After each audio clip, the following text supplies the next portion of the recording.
Observe the month of new grain, at the beginning of springtime, so that you may accomplish the Passover to the Lord your God. For in this month, the Lord your God led you away from Egypt in the night.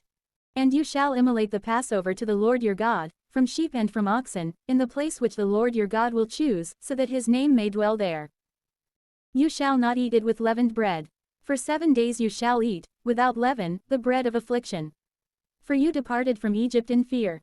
So may you remember the day of your departure from Egypt, throughout all the days of your life. No leaven shall be present in all your confines for 7 days. And by morning, there shall not remain any of the flesh which was immolated on the first day in the evening. You cannot immolate the Passover in any of your cities, which the Lord your God will give to you, that you wish. But only in the place which the Lord your God will choose, so that his name may dwell there.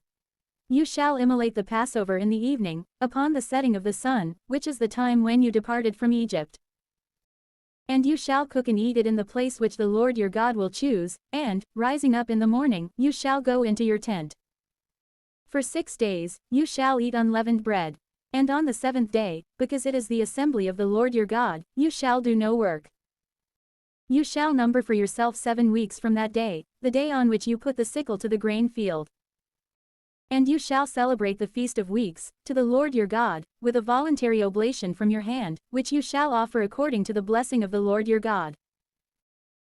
And you shall feast in the sight of the Lord your God, you, your son and your daughter, your manservant and your womanservant, and the Levite who is within your gates, and the new arrival as well as the orphan and the widow, who abide with you, in the place which the Lord your God will choose, so that his name may dwell there. And you shall recall that you were a servant in Egypt. And you shall preserve and carry out the things that have been instructed. Likewise, you shall celebrate the Feast of Tabernacles for 7 days, when you will have gathered your fruits from the orchard and the winepress. And you shall feast at the time of your festival, you, your son and daughter, your manservant and womanservant, likewise the Levite and the new arrival, the orphan and the widow, who are within your gates. For 7 days you shall celebrate feasts to the Lord your God in the place which the Lord will choose. And the Lord your God will bless you in all your crops, and in every work of your hands. And you shall be joyful. 3 times a year, all your males shall appear in the sight the Lord your God in the place which he will choose, at the Feast of Unleavened Bread, at the Feast of Weeks, and at the Feast of Tabernacles. No one shall appear before the Lord empty. But each one shall offer according to what he will have, according to the blessing of the Lord his God, which he will give to him. You shall appoint judges and magistrates at all your gates, which the Lord your God will give to you, throughout each of your tribes, so that they may judge the people with a just judgment. And not so as to show favoritism to either side. You shall not accept a person's reputation, nor gifts. For gifts blind the eyes of the wise and alter the words of the just.